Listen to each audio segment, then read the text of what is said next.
We are so pleased that you can join us this evening to share in the 7th of our Coast to Coast virtual recital series.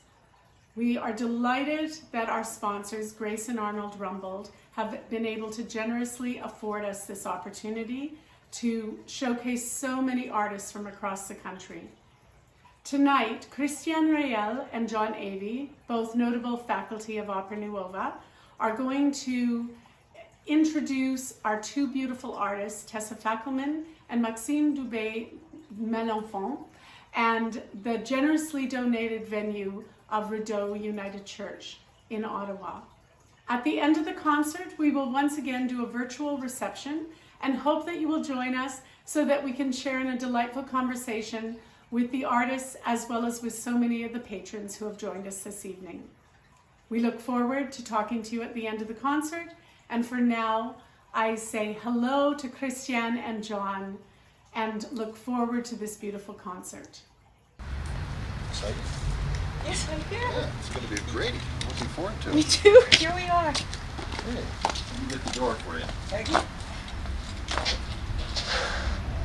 Thank you. Welcome, madame.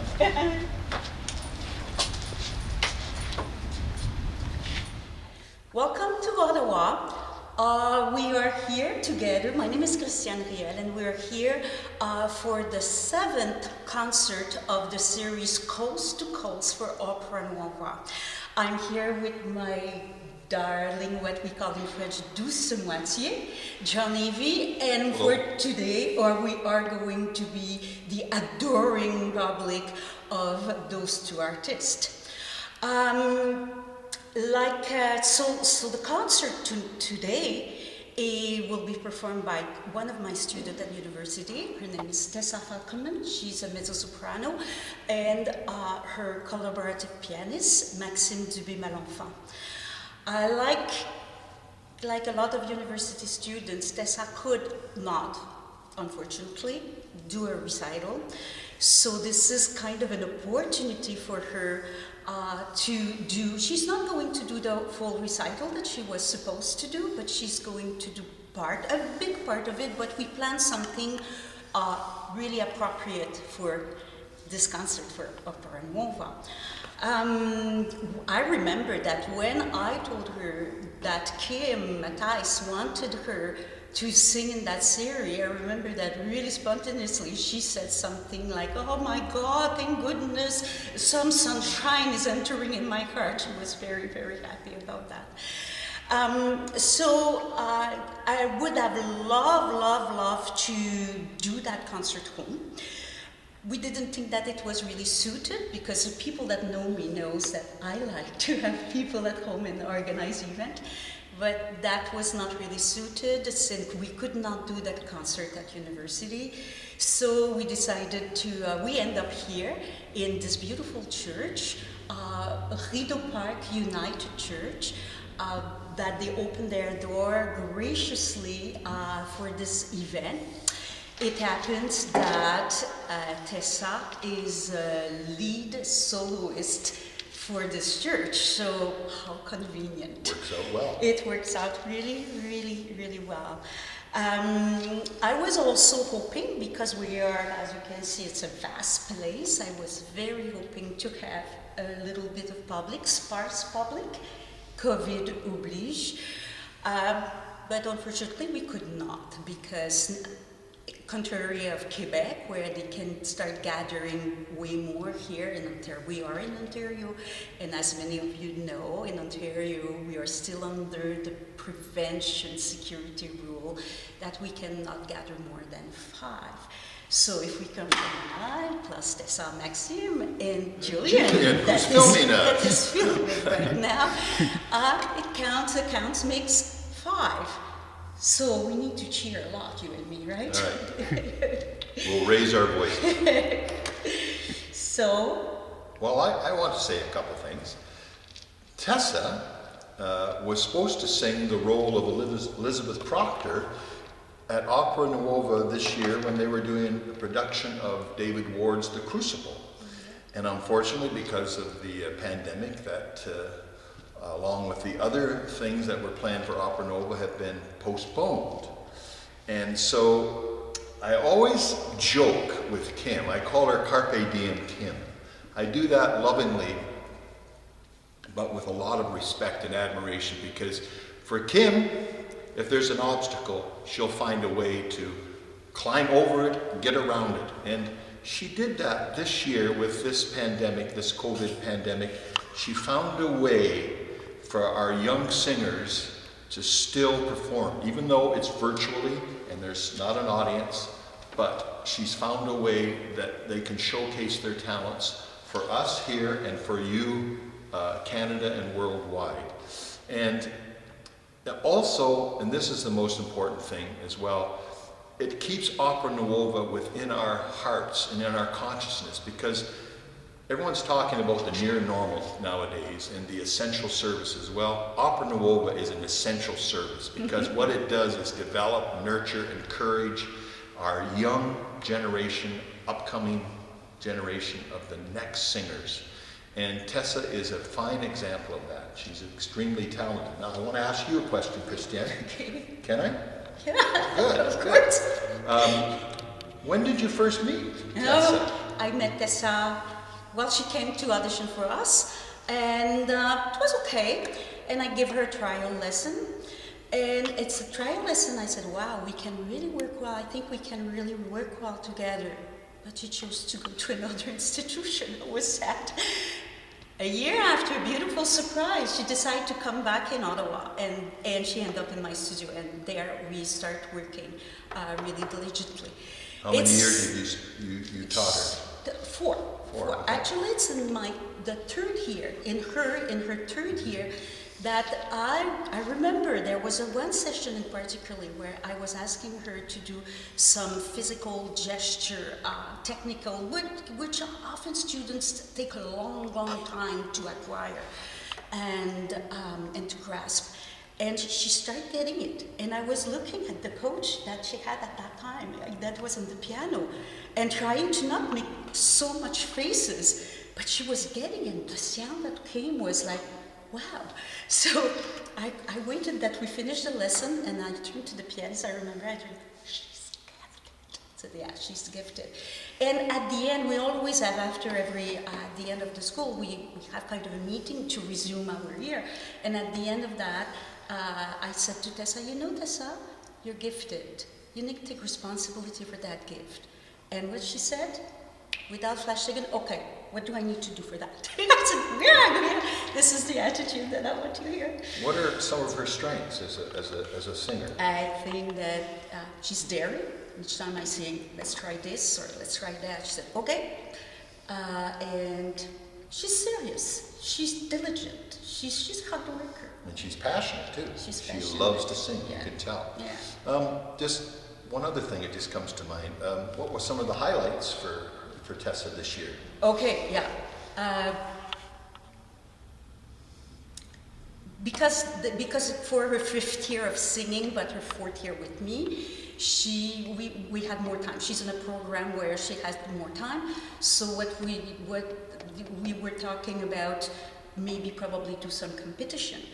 And I just met the Metropolitan Opera competition. I suggest that because I just wanted her to prepare to a very, very, very high level, just that she get the experience.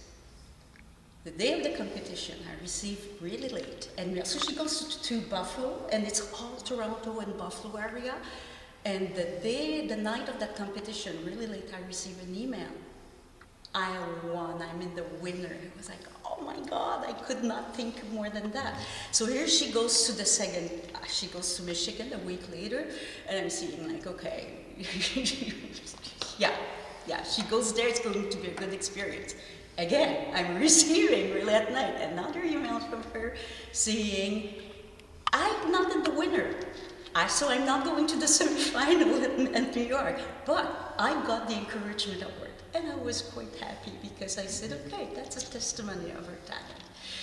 Absolutely. Which we're going to hear today. We are going to hear today. Yeah. So, on that, let's see if Tessa is ready because she has her piece and I want her to introduce her piece herself. You don't want me to mention one other thing before we do that? You don't want me to mention, about a certain thing that's going to happen to her this fall?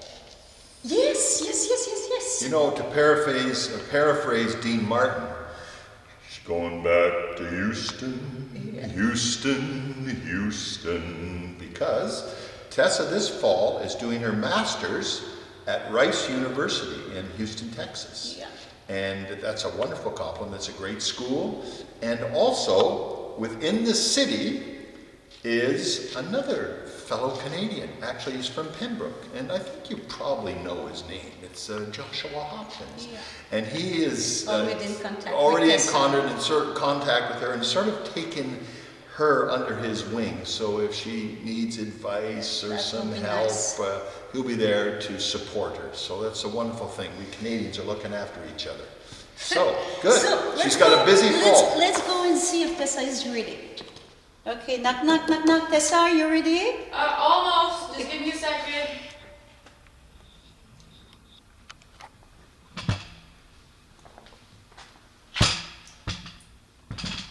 Oh, hi.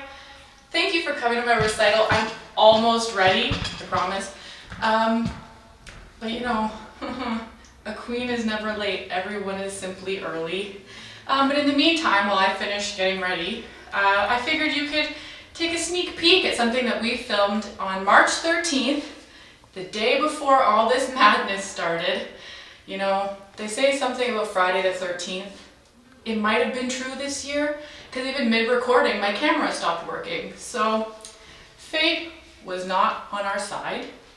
However, this piece is to invite you all to this recital, and it's talking about honoring and cherishing the love you have for music. It's the violin aria from Offenbach's Les Contes d'Hoffmann.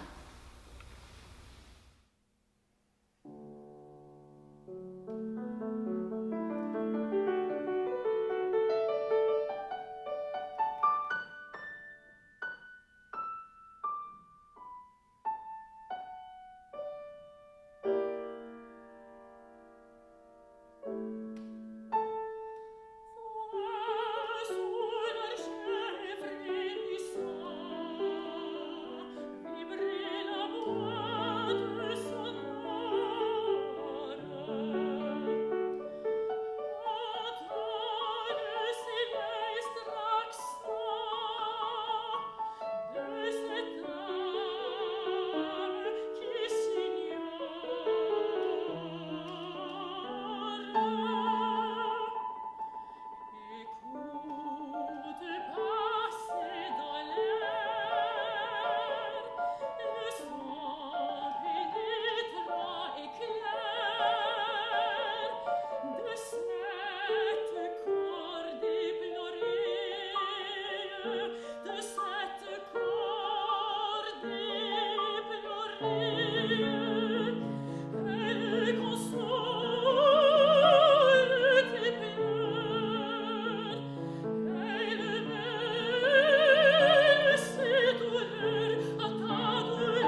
enjoyed that first piece. Maxime and I will be performing Ch'io mi scordi di te by Mozart, which is a concert aria that he wrote for Nancy Storace, who is the original Susanna. Now, Maxime, what is your favorite thing about this piece? My favorite thing about this is that it combines the two greatest loves for Mozart, which is piano music, especially piano concertos, of which he composed a lot, like 28, and opera. So piano and voice in a symphonic setting. It's, for me, Mozart maybe at his Mozartist, and a tribute to friendship, because it was composed for that occasion. Yeah, it was for Nancy's goodbye party, which is where they premiered this beautiful double concerto for voice and piano. I hope you enjoy.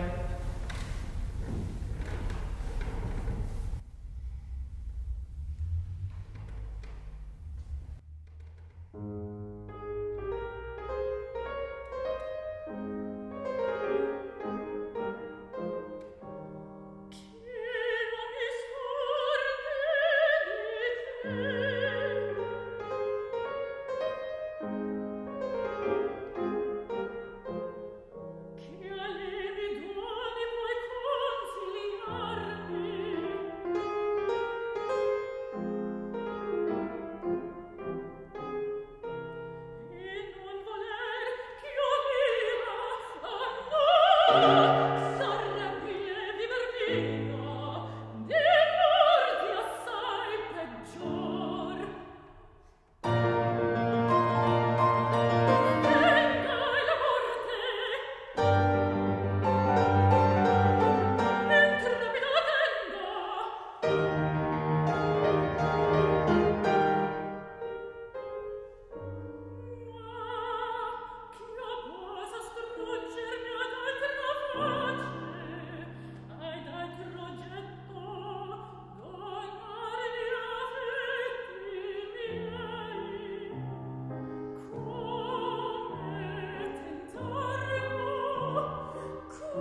Debussy.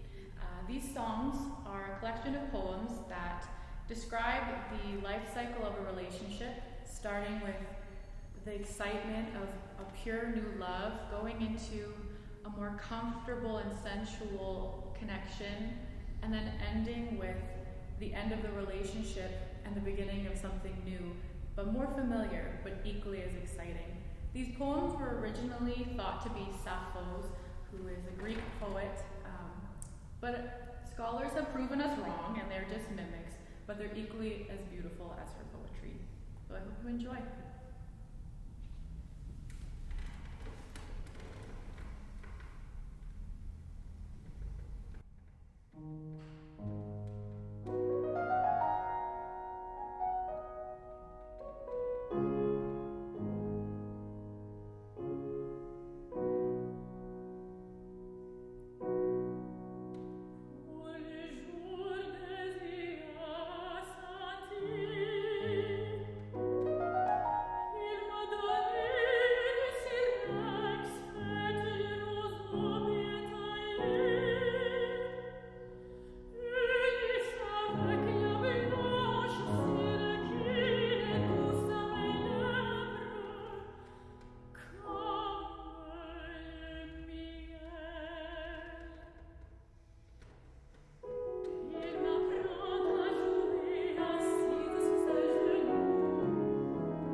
next piece is called Amour vient rendre à mon âme, but it's actually by both Gluck and Berlioz.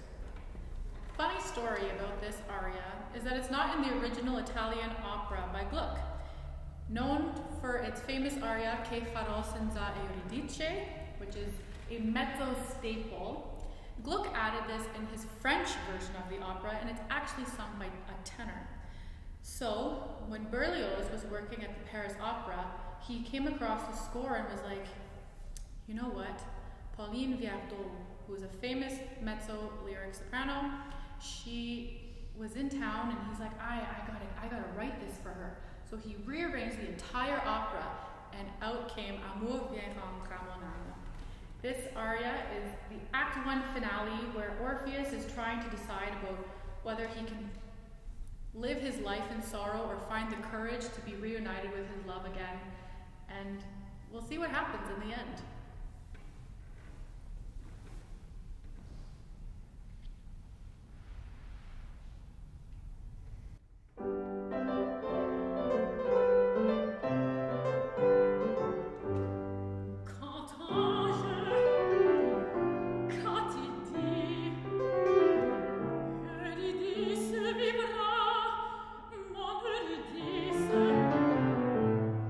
Un Dieu clément, un Dieu propice,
into Schoenberg's Galatea from his cabaret songs. This depicts Pygmalion's point of view as he's sculpting the beautiful Galatea and how he wishes so dearly that he could kiss her.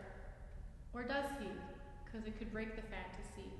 Going into a beautiful art song by Richard Rodman Bennett, which comes from a set of 3 songs taken from letters that his mother wrote to his father while she was vacationing with Roger Quilter back in the early 1920s, and then ending with Waiting from Harbison's Great Gatsby, which tells the lamenting tale of Myrtle before she meets her demise.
Who must respond as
Thank you so much for joining us in our virtual recital. Maxime and I leave you with Dopo Notte from Handel's Ariodante. I picked this aria to end our recital as I feel it carries a message that's really important to us all during this difficult time.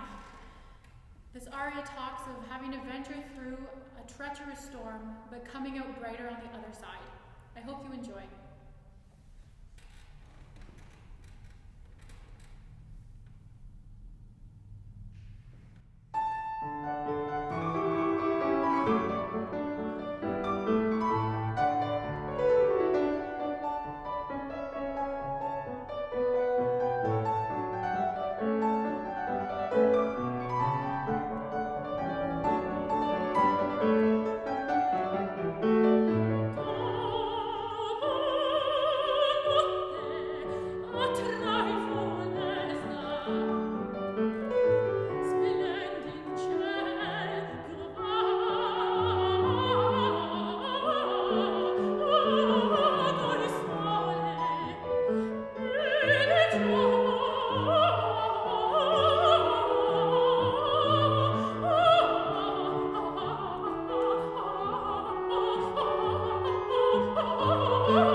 Thank you so much to bow so elegantly for the two of us.